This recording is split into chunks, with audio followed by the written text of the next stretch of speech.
Deus, hoje mais um dia de quarta-feira, de orarmos pela nossa casa, de orarmos pela nossa família, e eu gostaria de apenas lembrá-los a respeito das últimas orações que nós fizemos aqui na casa de Deus. E é importante que você entenda que nenhuma das nossas orações, elas se perderam diante de Deus, irmão. Nenhuma das nossas orações, nenhum do nosso clamor. A Bíblia fala que tudo o que pedirmos em oração, nós temos que crer que nós já recebemos em nome de Jesus. Quando nós iniciamos esse propósito de oração pela nossa casa, esse propósito de oração pela nossa família, o primeiro alvo da nossa oração foi a união. Talvez algumas pessoas pensem da seguinte maneira: pastor, será que é importante a união dentro da nossa casa? É mais do que importante, irmão. Primeiro, porque a Bíblia fala que as contendas, elas são como os ferrolhos de um palácio. Ela faz com que tudo aquilo que tem a estrutura venha se desabar. E segundo, porque a Bíblia fala que é na união é que o nosso Deus, Ele ordena a bênção de Deus. Então, mais do que nunca, nós temos que estar orando para que a nossa casa esteja unida. Até também porque a Bíblia fala que um reino dividido contra si mesmo não subsiste. Então nós não podemos deixar a nossa casa dividida, nós não podemos deixar a nossa casa, como diz o ditado, fendido. Então essa foi a nossa primeira oração há 7 semanas atrás. Depois nós oramos pela saúde da nossa casa, irmão, pela saúde da nossa família. É nossa responsabilidade, é nossa obrigação de estar intercedendo pelo nosso lar, travando uma batalha diante de Deus, para que a nossa casa esteja saudável em nome de Jesus, fisicamente e também espiritualmente. E falando sobre isso, saudável espiritualmente, o pastor Carlos, nessa última reunião de pastores, ele falou uma coisa que eu nunca imaginei, eu nunca parei para prestar atenção da maneira que ele falou. Aquilo me chamou a atenção. A Bíblia fala que uma certa vez estavam reunidos o profeta e juntamente várias pessoas, e a Bíblia fala que então um deles decidiu juntar alguns tipos de erva para fazer tipo um guisado, fazer tipo uma sopa e alimentar todo mundo que estava ali. Só que o rapaz que foi fazer as colheitas da erva não tinha experiência do que era erva boa ou o que era erva venenosa. E a Bíblia conta que então ele colocou tudo na panela, e a panela que era saudável agora passou a ter a morte dentro da panela. E aí a Bíblia fala que foi com a ajuda do profeta que a morte foi tirada de dentro da panela. Essa morte hoje, podemos dizer, essa doença espiritual está disseminada por aí, irmão. Hoje nós temos várias pessoas que estão supostamente falando em nome de Deus, supostamente falando em nome de Jesus, e eu te dou um conselho: nem todos que dizem Senhor vai entrar no reino dos céus. Não é porque hoje nós temos a internet forrada de pessoas que estão supostamente pregando o evangelho, significa que eles estejam falando a verdade. A Bíblia fala que as más conversações, ela tem o poder de corromper. Então cuidado com o que você tem parado para ouvir, cuidado com o que você tem parado para escutar, aí na internet, coisa fora. A Bíblia diz que a ovelha, ela ouve a voz do seu pastor. Desde quando eu me tornei cristão, e a partir do momento que eu entendi que eu tenho um pastor e que eu tenho referência, eu não preciso de nada paralelo, irmão. Eu tenho, hoje o meu pastor no caso seria o pastor Carlos Soares. E eu tenho referência, que é o missionário R.R. Soares e o pastor Jaime de Amorim. O resto, irmão, pode ser de Deus, mas para mim não se aplica. Porque primeiro, eu tenho um pastor e tenho referência. O que você e eu precisamos fazer também, irmão. Nós temos que abrir os nossos olhos. Tem muita gente trazendo erva venenosa e colocando na panela, e aquilo que era saudável agora está dando lugar à morte. Por causa disso, dessa mistura, tem gente que já morreu espiritualmente. Tem pessoas, irmãos, que já se esmoreceram por completo. Tem pessoas que agora estão pendidos entre dois pensamentos. Ah, pastor, a gente ouve tanta coisa na internet e a gente não sabe o que é certo e o que é errado. Meu irmão, isso é hábito, isso é fala de quem não tem conhecimento, não tem comunhão com Deus. Porque segundo o que nós aprendemos, a Bíblia fala que o Espírito Santo, ele nos guia em todo o quê? O Espírito Santo nos guia na mentira ou guia em toda a verdade? Então pronto, se eu tenho estado em comunhão com Deus, e se eu tenho me permitido ser conduzido pelo Espírito Santo de Deus, Ele sempre vai me conduzir à verdade e não à mentira. Então cuidado, irmão, tem muita erva venenosa sendo colocada na vida das pessoas, erva venenosa sendo colocada nas panelas das pessoas, e elas não estão abrindo os seus olhos. Então por isso nós temos que orar. Quantos jovens estão sendo influenciados por esses famosos chamados blogueiros do século, né? Além dos blogueiros, tem os youtubers, né? Homens, mulheres que estão lá, muitas vezes ensina a juventude um caminho de perversão, um caminho tortuoso, um caminho pecaminoso, e a gente está permitindo essa erva entrar na nossa casa. Então hoje, há 6 semanas atrás, nós oramos pela saúde da nossa casa. Depois nós oramos pela libertação, irmão. Eu me lembro como se fosse hoje, um missionário, uma vez, eu assistindo o missionário, uma pessoa lhe fez uma pergunta: missionário, por que a minha família não se converte? Por que eu estou tanto tempo na presença de Deus, orando, clamando, pedindo, e a minha família não se converteu a Jesus ainda? Naquele caso específico, o missionário disse assim: porque você ainda não determinou, você ainda não expulsou aquele demônio que está impedindo a sua família de se converter. Irmão, é verdade. Às vezes você fala assim: pastor, é isso que eu não entendo. Lá em casa eles conhecem a verdade, conhecem a palavra, sabem me apontar o dedo quando eu faço alguma coisa de errado, muitas vezes até me repreendem em algumas questões, mas quando se trata de servir a Deus de verdade, eles estão sempre pulando fora. Pastor, o que está acontecendo? A pessoa nunca se firma com Deus, nunca se firma com Jesus, nunca se firma na presença de Deus, porque tem um demônio, tem um espírito maligno que precisa ser expulso e mandado embora. Então por isso que há 5 semanas atrás nós oramos pela libertação. Depois nós oramos pela paz na nossa casa. Que é coisa mais saudável, que é coisa mais alegre do mundo do que você chegar na sua casa e encontrar paz? Eu não sei você, irmão, mas depois da igreja não tem lugar melhor que eu esteja do que a minha casa. Ou se não, primeiro a minha casa, depois a igreja, porque eu trago a paz para a minha igreja. Porque a Bíblia fala que se eu não for não cuidar bem da minha casa, como é que eu posso coordenar, dirigir a casa de Deus? Eu não vou conseguir. Então primeiro eu tenho que colocar minha casa em ordem, é isso que a Bíblia fala. Então a paz, nós oramos. Depois nós oramos pela salvação. Isso aqui é para os plantões, os críticos de plantões, né? Por quê, pastor? Porque eles têm a mania de nos criticar quando a gente ora só pela prosperidade, pela cura. É como se nós falássemos só sobre isso, né? Eles criticam a gente porque acham que a gente só fala sobre prosperidade, como se a gente levasse o povo a se tornar um povo, avarento, materialista. Não, não. Acima de tudo a Bíblia fala: buscai primeiro o reino de Deus e a sua justiça, e todas as outras coisas, elas então nos seriam acrescentadas. Seria, irmão, a pior coisa da nossa vida se nós não orássemos pela salvação da nossa casa, se nós não orássemos para que a nossa família tivesse um real encontro com Deus. Tanto que, se a nossa família não se converter de verdade, aquilo que a gente clama, aquilo que a gente ora, é uma questão de tempo, ela pode voltar a praticar de novo. Pessoas que ficam um tempo sem cometer o adultério, pessoas que ficam por um tempo sem se submeter ao vício da bebida, ao vício do cigarro e a tantas outras coisas mais. Não, peraí, Deus entra, assim como o Senhor entrou com salvação na casa de Zaqueu, entra na nossa casa também. Foi uma das nossas orações. Depois nós oramos, você não está lembrando, né, irmão? Vamos ver então se você lembra. Nós oramos pela união, oramos pela saúde, oramos pela libertação, oramos pela paz, pela salvação. E qual foi a outra? O último agora, irmão, foi semana passada. O amor. Pastor, mas por que é importante? Quem ama a sua família aqui? Levanta a mão, deixa eu ver. Não botei fé. Pergunta para o seu irmão: você ama a sua família? Então vou te falar uma coisa, irmão. Se você chegar para mim e disser o seguinte, que amor tem limite, então você não ama a sua casa, você não ama a sua família. Como assim, pastor? Segundo a Bíblia Sagrada, existem 4 linguagens do amor. O amor, primeiro, tudo sofre. Uma pessoa realmente quando ama, por isso, irmão, nunca critique uma mulher quando ela, muitas vezes, ela sendo judiada por um homem, e aí você vem a condená-la dizendo que ela é que não vale nada por ficar com uma pessoa daquele tipo. Não faça isso. Porque quando uma pessoa ama, quando ela ama de verdade, a Bíblia fala que o amor tudo sofre, tudo espera, tudo suporta e tudo crê.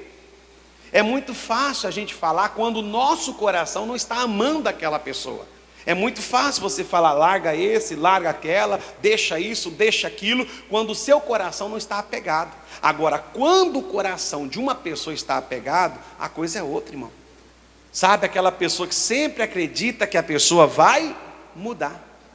Aí a gente está, não, mas você para de ser trouxa, você para de ser boba. Ele promete isso a vida inteira para você. Ele fala que vai mudar, mas não muda coisa nenhuma. Você que tem que parar de ser boba. Não, eu fico dentro do que diz a palavra. Por quê? Porque o amor tudo sofre, tudo espera, tudo suporta, tudo crê. E um versículozinho abaixo diz assim, que o amor nunca falha. Então é inútil eu orar pela minha casa, lutar pela minha família, se de fato e em verdade eu não a amo. É inútil eu lutar para que haja um ajuste no meu lar, uma mudança na minha família, uma transformação na minha casa, se o meu coração não está aplicado àquilo. Vão ser noites após noites sem resultado algum. E naturalmente a Bíblia fala que a esperança demorada, ela enfraquece o coração. Então, se você ficar lutando sem obter resultados, é natural que com o tempo você vai desfalecer. Você vai perder as suas forças. E aí é a hora que nós temos que nos voltar para Isaías, quando a Bíblia fala que Ele renova as nossas forças. Ele que revigora as nossas forças. Ah, pastor, chega um ponto que parece que eu não consigo mais batalhar. Então vá diante de Deus. A Bíblia fala que Ele renova nossas forças e dá vigor ao que já está o quê? Cansado. Então não desista, está cansado, está desmotivado, está injuriada, está no seu ápice do desespero, está no seu ápice do enfado, então chega para Deus e diz, Senhor, me ajuda. O Senhor diz na tua palavra que é o Senhor que me guia mansamente a águas tranquilas, e é o Senhor que refrigera a minha alma. Não é pescando, não é correndo atrás de um, correndo atrás de outro, ficando debaixo de um chuveiro esperando esfriar a cabeça. Não vai esfriar não, irmão, não vai não. O que vai realmente trazer refrigério para a sua vida é estar na presença de Deus. É o que eu faço, irmão. O dia que eu chego, que eu estou no staff total, eu falo, Deus, agora eu não só vou na tua presença, mas como agora eu vou ficar na tua presença. Até que o meu coração se acalme, até que a minha alma se acalme. Irmão, quem tem amor não desiste de lutar.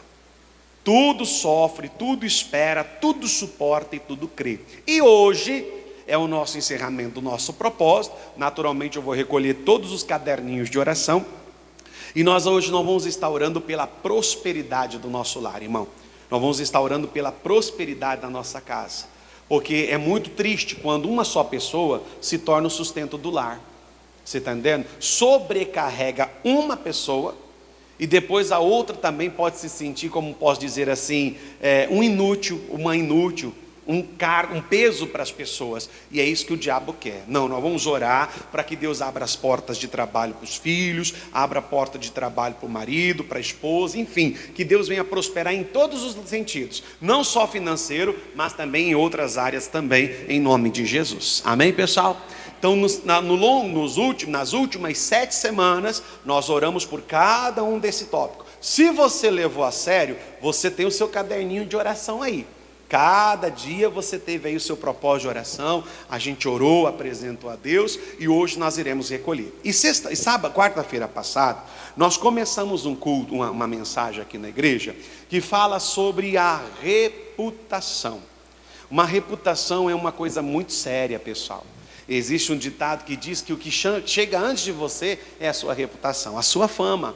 Ah, pastor, mas eu não posso me prender a isso, porque simplesmente tem pessoas que fazem uma má fama a nosso respeito. Tem pessoas que falam coisas ruins ao nosso respeito. Mas se você não mudar, se você não deixar de ser quem você é, todo esse levante de mentira, todo esse levante de fofoca, toda essa conversação improdutiva, ela vai cair por terra. Porque a única coisa capaz de desfazer a mentira é o quê?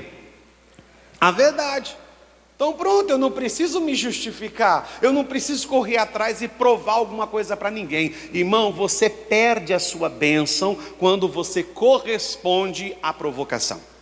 Você perde a sua bênção, você perde a sua vitória. Eu vi uma coisa interessante no encarte.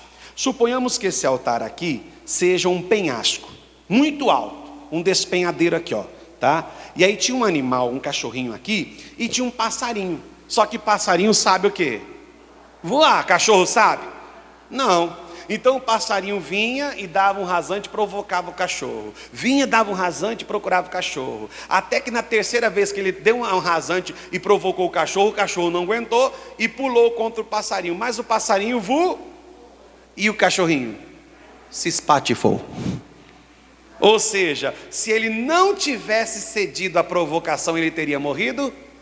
A mesma coisa somos nós, irmão. Se a mulher não tivesse cedido à provocação do marido, não teria gerado uma ferida. Se o marido não tivesse correspondido à provocação da esposa, não teria gerado um distanciamento. Se os pais não tivessem correspondido à provocação dos filhos, talvez eles não estariam revoltados da vida. E assim por diversas coisas. Irmão, não ceda às provocações. Não ceda a provocações. A Bíblia fala: levantando-se contra ti o espírito do governador, não deixes o seu lugar, não deixe de ser quem você é, não rebaixe ao nível daquela pessoa ou daquela situação. Então, reputação, claro, pode ser que alguém esteja fazendo a sua de maneira negativa, mas talvez foi a única maneira que eles encontraram para que de alguma maneira possa te denigrir. A mesma coisa aconteceu com Jesus. A Bíblia fala que eles tentaram pegar Jesus de alguma maneira e não conseguiram. A única maneira de criar uma má reputação de Cristo, ainda que foi momentânea, foi ter que chamar um homem, pagar a ele um dinheiro, dizendo o seguinte: olha, nós te daremos esse dinheiro se você chegar diante dos sumos sacerdotes, diante de toda essa corte aqui, e disser que você ouviu Jesus falar e fazer isso aqui. E aí a Bíblia fala que então essa fama surgiu porque eles tiveram que inventar uma mentira. Que assim seja com a gente, irmão.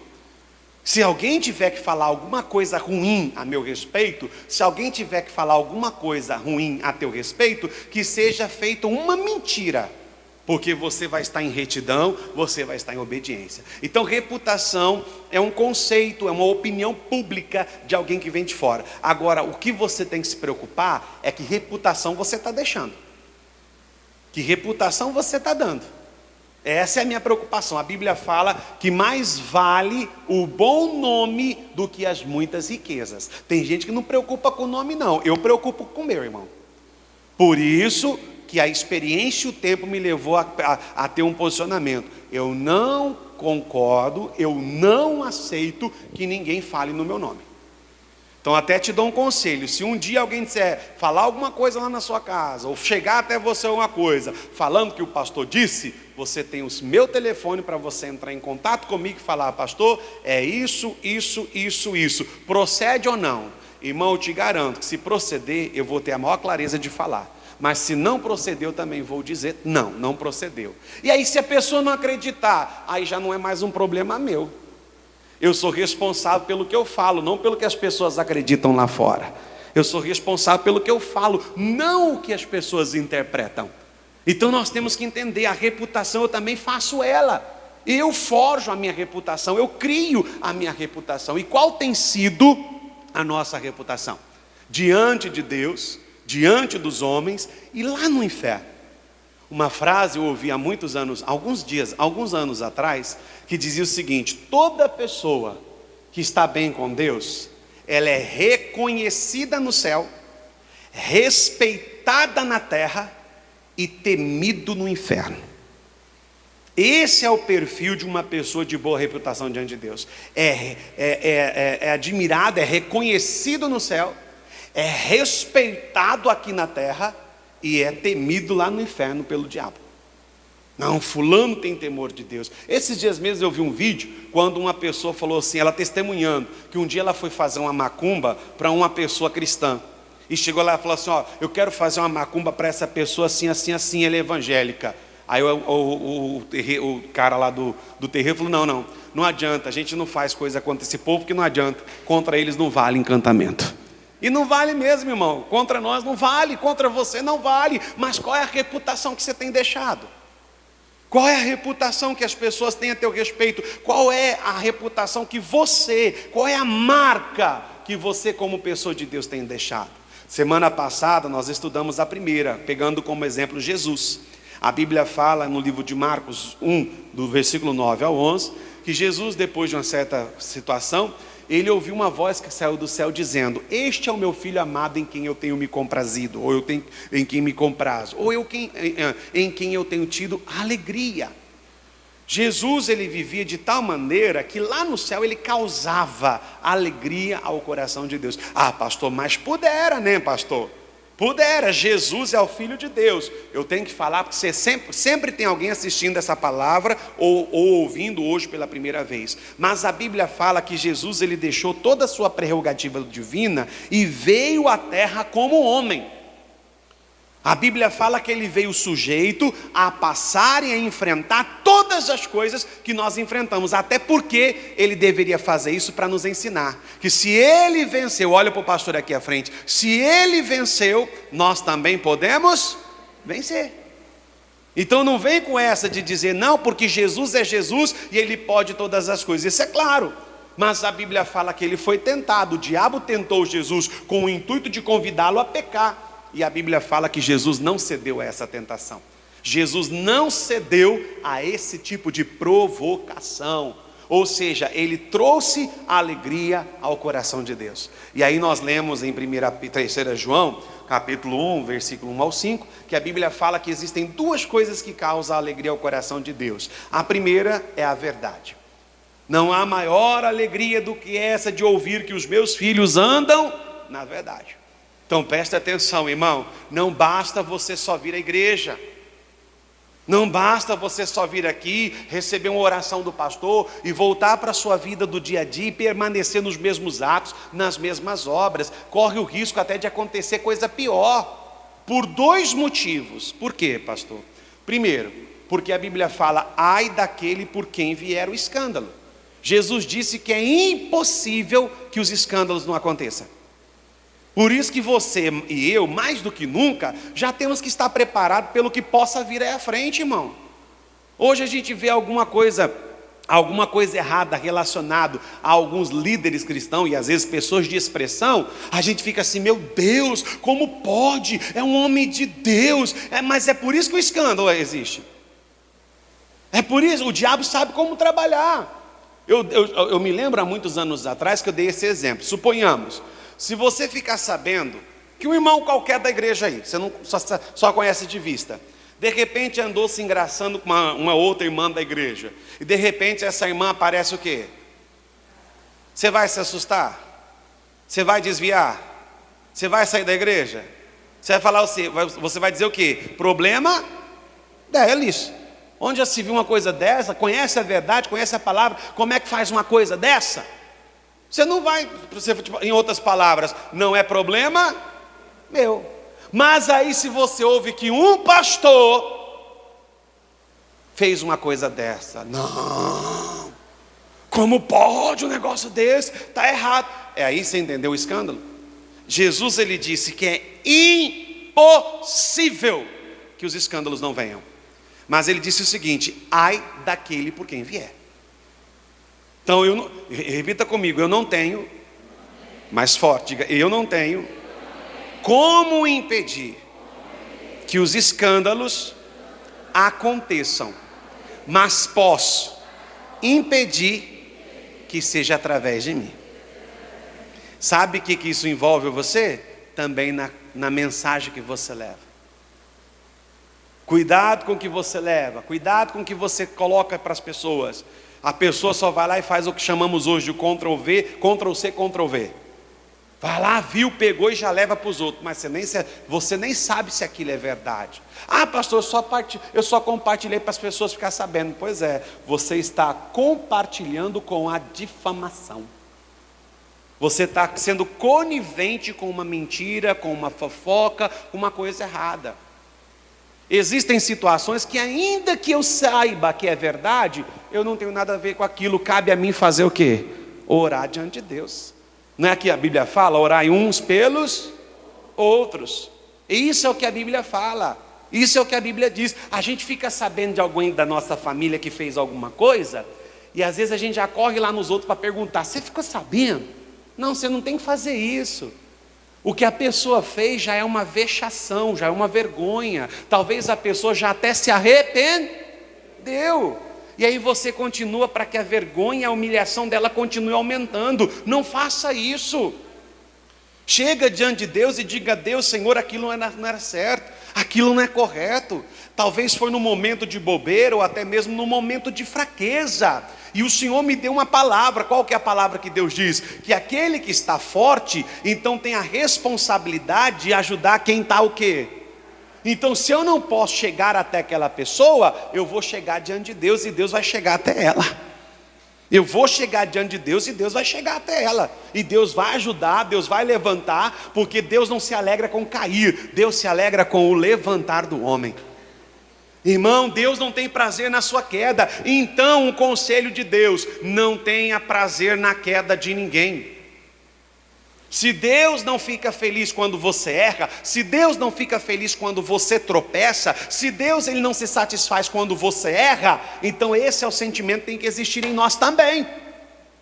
Eu não posso ter alegria com quem cai. Eu sabia, pastor, eu estava aqui contando, sabia que estava menos dias ou mais dias se acontecer. Tá, se você teve essa suposta premonição, vamos dizer assim, que cristão não tem, quantas vezes nesse período você orou a respeito daquilo?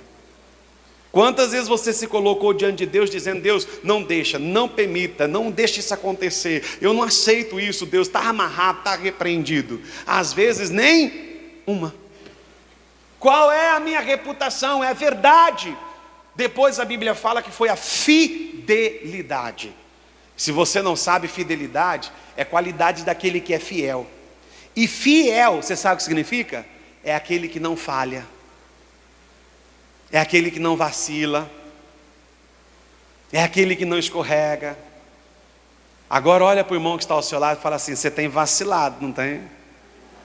Mas não sou gaúcho, mas eu gosto dessa expressão. É de gaúcho, não é? É, né? Bate, né?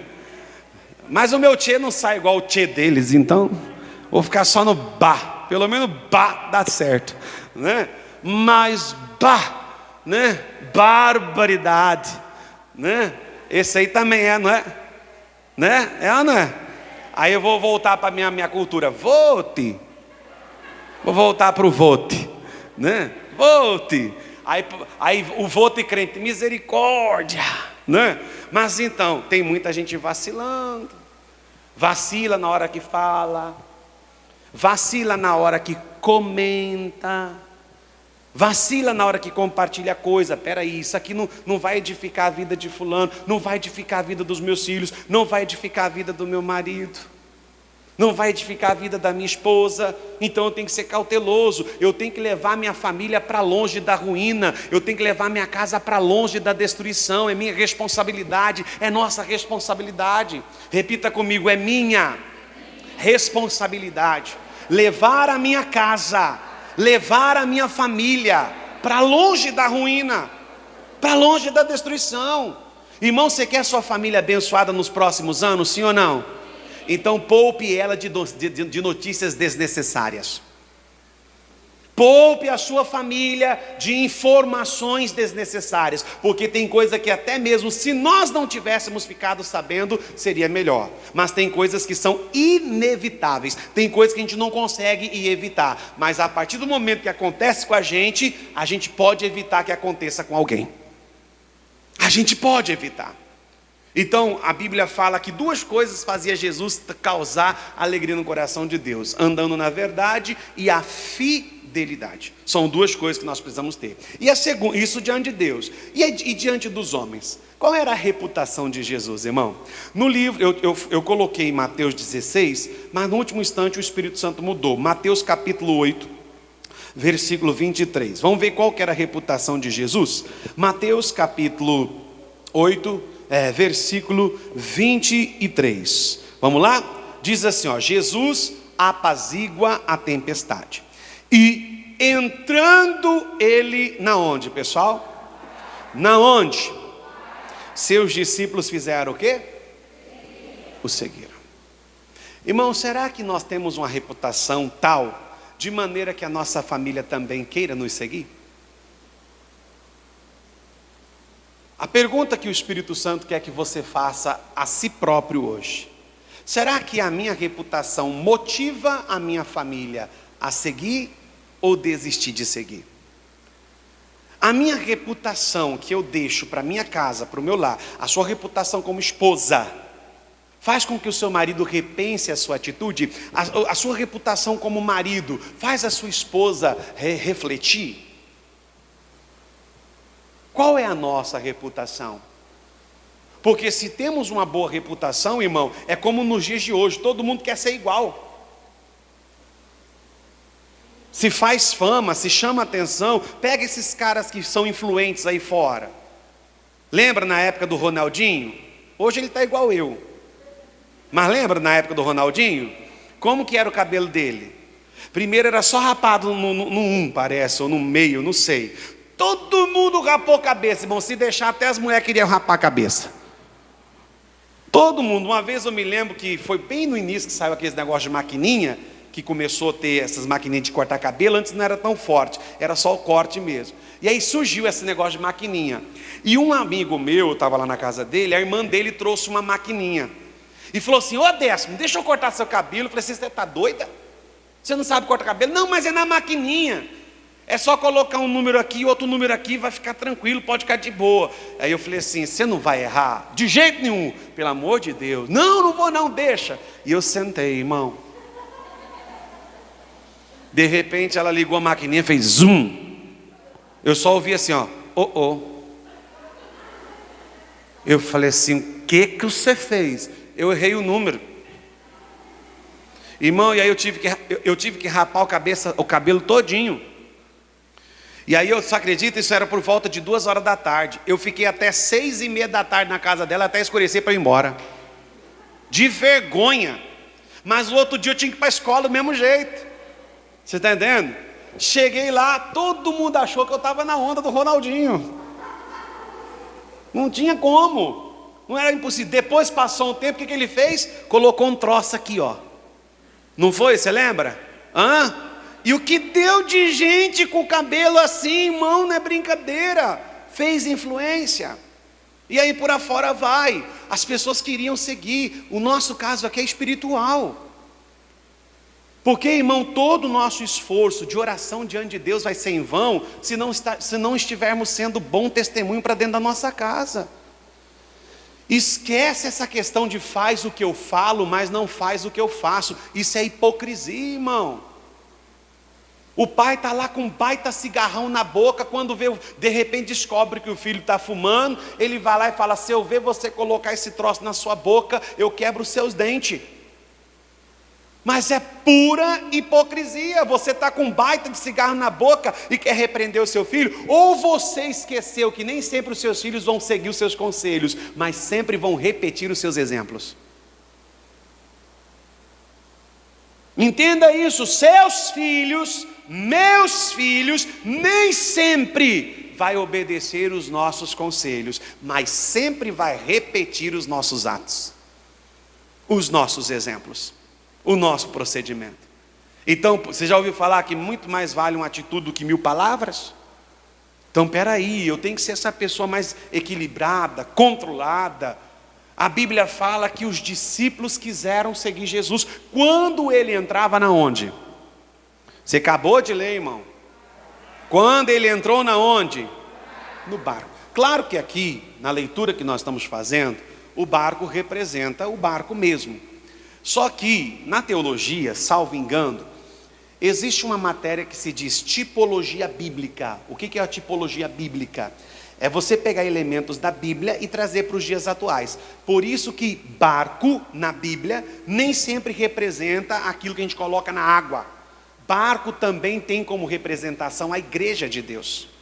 E não estou falando de nós, o corpo de Cristo. Estamos falando da igreja a 4 paredes. Você já percebeu que a nossa família tem ânimo para ir para tudo quanto é lado, menos para a igreja? Às vezes a pessoa pode estar arrebentada, pode estar cansada, como diz o ditado, pode estar pregado. Se você chamar para qualquer outra coisa, a pessoa vai. E mesmo quando a pessoa precisa estar na igreja, ela não vem. Mesmo quando a pessoa precisa estar na igreja, ela não vem. Mesmo quando ela precisa. Irmão, a Bíblia fala que a primeira coisa que Jesus fez foi entrar no barco. Irmão, não preocupe-se em fazer a sua família prosperar de tal modo que se torne destacado na cidade. Não se preocupe em apenas dar conforto material para a sua família. Não se preocupe apenas de satisfazer o ego humano dos seus familiares, dos seus filhos.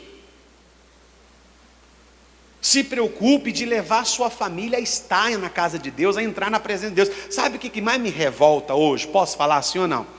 Posso falar? Se você disser não, não vai adiantar, porque eu vou falar também, né? Então deixa eu te falar, a coisa mais triste é quando a mãe chega para a criança de 7 anos e fala assim: meu filho, vamos para casa. Não quero, vou ficar. Vamos para a igreja. Não, vou ficar aqui, não quero ir, que não sei o quê. Tá bom, meu filho, não vou levar você não. Ah, pastor, eu deixo, né, pastor? Porque eu não posso trazer um filho meu contrariado para a igreja, né? Eu não posso obrigar a nada. Então tá, se amanhã o seu filho chegar e falar assim, ó, não quero mais ir para a escola, você vai deixar?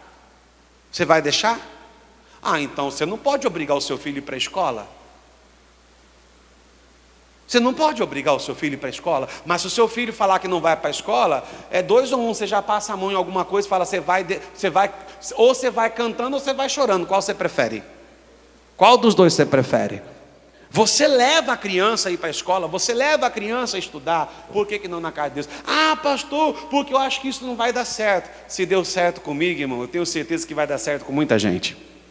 Porque eu não vim para a igreja por livre e espontânea vontade. A minha mãe me obrigou a estar aqui. Hoje eu estou por livre e espontânea vontade. E eu agradeço por ela ter sido muito incisiva em me trazer para a casa de Deus. Hoje eu agradeço nos meus 16 anos de idade. Hoje tem criança de 7 anos que faz o que quer. Para com isso, você é mãe, você é pai. Ei, coloca seu filho no lugar. Por isso que hoje nós temos aí crianças que às vezes estão se embrutecendo para o pai, e desculpa a expressão, às vezes está dando até na cara. Não, peraí, baixa a bola, rapaz. Se alguém tem que dar o grito aqui, sou eu, embora nós não temos que viver de gritaria. Se alguém tem que dar a última palavra aqui, sou eu. E pronto, e Zé Fini. Mas não, pastor, porque hoje eu quero tratar um relacionamento mais de amizade com o meu filho. Pois é, o dia que ele passar por uma situação difícil, ele vai procurar então um pai, porque até agora ele só tem um amigo. Porque tem coisa que um amigo não oferece no lugar de um pai. Não tem. Irmão, nunca deixa de ser pai para ser amigo. Haja como amigo, mas nunca deixa de ser pai. Haja como amiga, mas nunca deixe de ser o quê? Muitos perderam por causa disso. Hoje não tem os seus filhos em sujeição, porque os filhos não reconhecem a autoridade de mãe, não reconhecem a autoridade de pai, é mais ou menos uma amiga. Haja como amiga, haja como amigo, mas nunca perca a sua natureza de paternidade ou de maternidade. Eu sou sua mãe, eu sou seu pai, e ainda que você confidencie a mim muitas coisas, esse respeito, esse muro nunca vai mudar.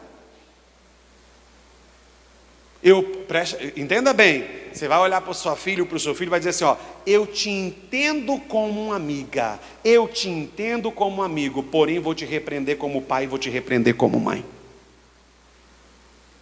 Não tem como você fugir dessa natureza. Antigamente os pastores falavam muito assim, eu sou o que sou no altar. Não, irmão, eu sou o que sou em qualquer lugar, eu sou pastor em qualquer lugar. Eu não sou pastor quando eu estou em cima do altar, não, eu sou pastor onde eu for.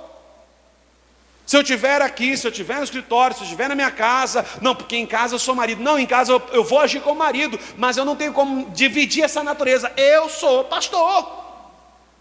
Não tem como isso mudar. É o meu chamado, é o meu ministério, é o seu chamado, o seu ministério como mãe, como pai. E entrando ele no barco, os seus discípulos o seguiram. Irmão, viva de uma maneira tão linda com Deus, que motive os seus filhos a querer fazer o mesmo. Viva de uma maneira tão intensa com Deus, que todos que estiverem à sua volta, passem também a desejar a mesma coisa. Diga glória a Deus. E entrando ele no barco, os seus discípulos o seguiram. Prossiga, vamos lá.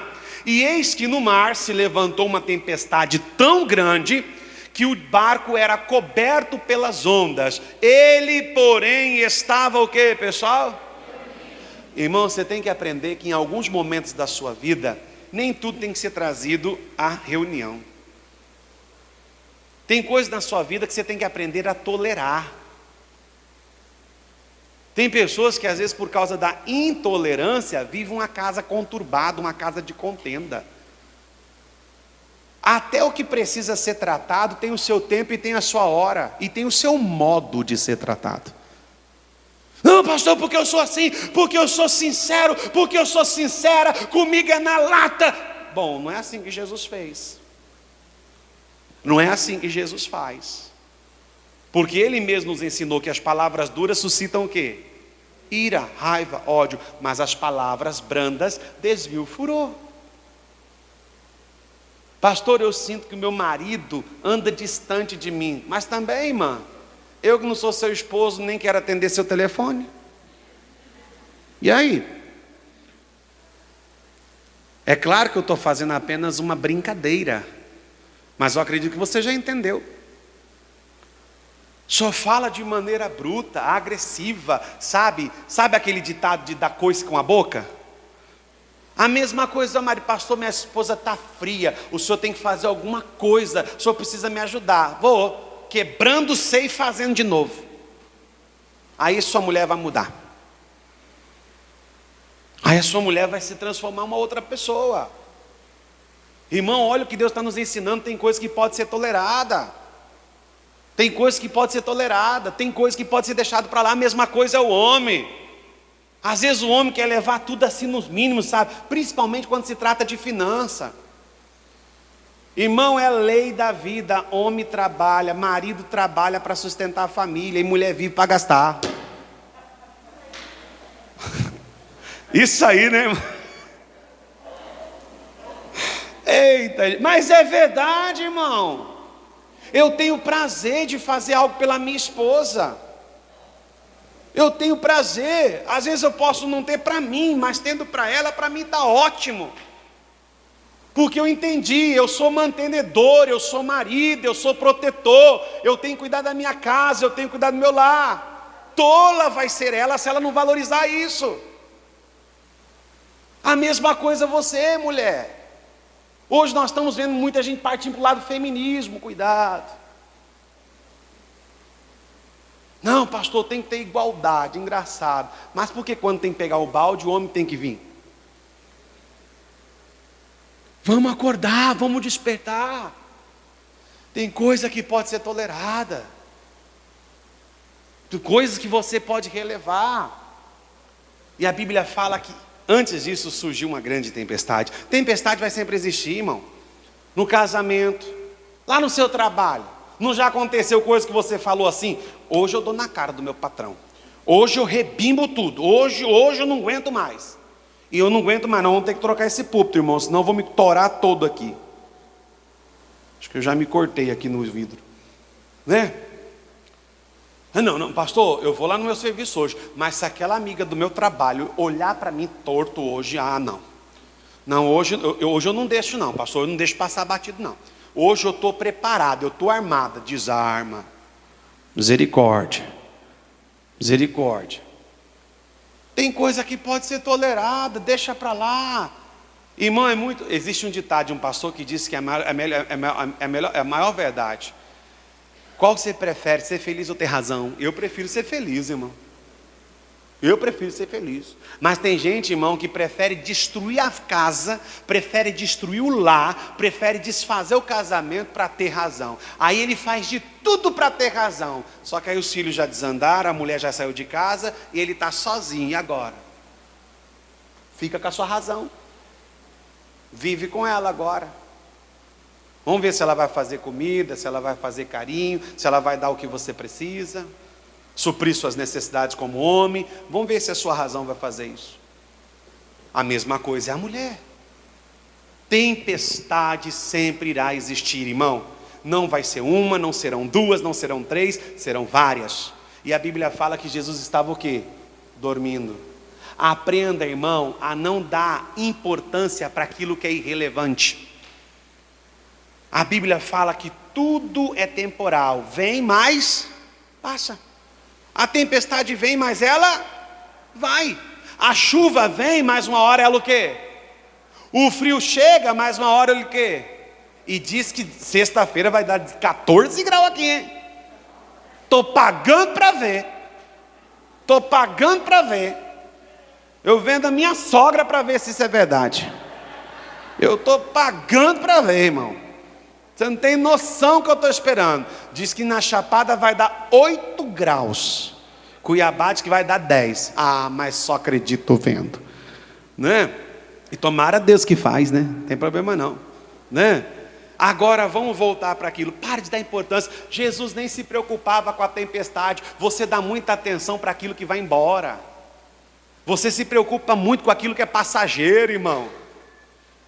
Não segura a tempestade na sua vida, não. Não segura mágoa, não segura raiva, não segura ressentimento, não segura ódio. Não, pastor, porque fizeram isso. Não, pastor, porque fizeram aquilo. Não, pastor, porque puxaram o meu tapete. Então simples, não coloca mais tapete debaixo do pé. Fica sem. Aliás, eu quero fazer uma observação aqui. E esse negócio de tapete em casa não dá certo, irmão. É só para a mulher ficar irritada com a gente. É ou não é? É ou não é? Os homens lá da sua casa também bagunçam os tapetes lá, irmãs? Está vendo? É natural do homem. Você vai levantar uma tempestade para quê? Para quê? Aí tem uns que, irmão, coloca tapete, até parece que nasceu árabe. É tapete para tudo quanto é lado. Só falta colocar tapete na parede assim também. Né? Então, se prende, tem coisa que não, deixa passar. Jesus não perdeu tempo com certas tempestades. Irmão, talvez você seria muito mais feliz hoje, ou talvez você estaria muito mais feliz do que nunca, se você tivesse deixado a tempestade passar. Se você tivesse deixado a tempestade ir embora. Jesus não se prendeu a isso. Jesus estava bem de boa dormindo, até que, olha o que diz, prossiga. E os seus discípulos então aproximaram de maneira desesperada e o fizeram o quê? O despertaram dizendo: Senhor, salva-nos, porque nós o quê? Mentira. Fala para o irmão que está ao seu lado, de vez em quando. Não sempre. Olha para o irmão e fala, de vez em quando. Não é sempre. Mas fala assim, tu é exagerado, né? É exagerado. Pastor, pelo amor de Deus, vem aqui em casa, pastor. Que não sei o quê. Igual eu lembro como se fosse hoje. Campo Novo do Parecis. Lá na época que a gente começou a fazer a obra, não tínhamos onde morar. Eu tinha que morar dentro da igreja. E dentro da igreja tinha uma cozinha dividida aqui. Dentro da igreja dividida de madeira. E aí tinha um banheiro, que era o que a igreja usava. Quando terminava o culto, eu fechava as portas e janelas. Minha esposa colocava pano para tapar a janela. Então a gente colocava o colchão no chão e ali nós dormíamos. Quando é a hora de ela lavar roupa, ela ia para aquela pia do banheiro. Hoje é até maior, antigamente aquelas piazinhas assim, não lembra? Ela ia lá, lavava a roupa na pia. Pegava, depois chegava e jogava nas cadeiras assim, para que o calor do salão, então aquecesse e enxugasse as roupas. E aí eu me lembro que eu terminei o culto da manhã de domingo, e de repente a gente fechou as portas e janelas, e aí já colocamos o pano. Aí de repente, irmão, vem alguém lá e pá. Falei, pronto, vamos morrer. Pastor, pelo amor de Deus, pastor. Falei, Jesus amado, o que está acontecendo? Eu saí mais do que depressa, abri a porta e falei assim, o que foi, mano? Pastor, vem aqui, pastor, pelo amor de Deus. Aí eu fui lá no caminhão da frente, assim, onde é o caminhão dele, estava do outro lado da rua. Pastor, pelo amor de Deus, meu marido e eu e a família entrou no carro, e a gente deu partida no caminhão. De repente, o pastor fez um estrondo, saiu um monte de fumaça, aí eu gritei, vamos chamar o pastor. Eu falei assim, pelo amor de Deus, irmã, a senhora quase me mata aqui, irmã. Chamar o pastor o quê? Chama mecânico, uai. Não sei mexer com caminhão, não, uai. Um exagero. Não, pastor, porque vai que é o mal, vai que é o demônio. Não. Não, fala para o seu irmão, para. Fala e fala assim, para de exagero. Sabe? Come igual a lontra à noite. Aí tem Aí tem pesadelo à noite. Pastor, o demônio me visitou de madrugada. Não, só se engoliu ele na janta, uai. Não é possível um negócio desse, uai. É um exagero para tudo. É um exagero. Não, irmão, fala para os seus irmãos, olha para ele e fala, menos. Fala, menos. Pelo amor de Deus, menos. Porque é igual um dia um médico a mulher estava grávida e ela ia ter bebê. E aí o médico deu o telefone. Isso é verdade, tá? Isso não é mentira, não. Aí o médico deu o telefone dele para ela. E ela entrou em trabalho de parto de madrugada. E foi num período muito violento em Cuiabá. E nisso ela ligou para o médico. Falou, doutor, tal, era de madrugada. Estou entrando em trabalho de parto pela mulher. Falou, não, pode esperar até de manhã. É perigoso sair uma hora dessa. Espera aí até de manhã. Eu não vou sair daqui agora não, você está doida? Não vou não. Pois ele foi só de manhã, irmão. E a mulher em trabalho de parto. Pode um negócio desse? Tem gente que é exagerado demais, irmão. Nós temos que aprender isso. A Bíblia fala que os discípulos chegaram correndo, desesperados. Ô Senhor, salva que nós estamos perecendo. Primeiro, é um exagero. Segundo, até mentira. Porque pare e pense comigo, irmão. Você acha, em algum momento desse relato, que Deus permitiria que o barco onde estava o seu único filho, o unigênito do Pai, viesse a naufragar? Meu irmão, Deus te ama, não tanto quanto Jesus, mas Ele te ama muito, e assim como Ele não deixaria o barco de Jesus naufragar, Ele também não vai deixar a sua vida afundar. Ele não vai deixar. Então para de desespero.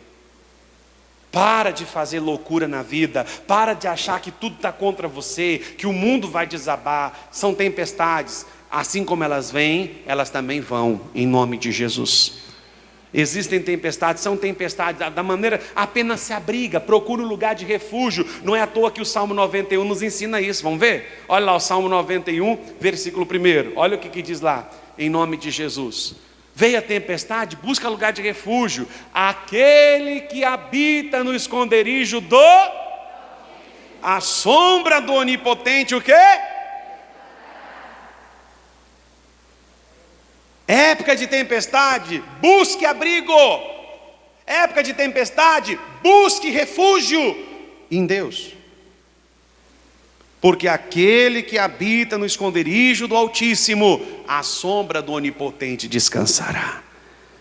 Irmão, por isso, Jesus estava lá no barco, mas ele estava justamente ali, no lugar secreto, habitando no lugar do Altíssimo, junto ao Altíssimo. E aí então, olha o que acontece, prossegue por favor.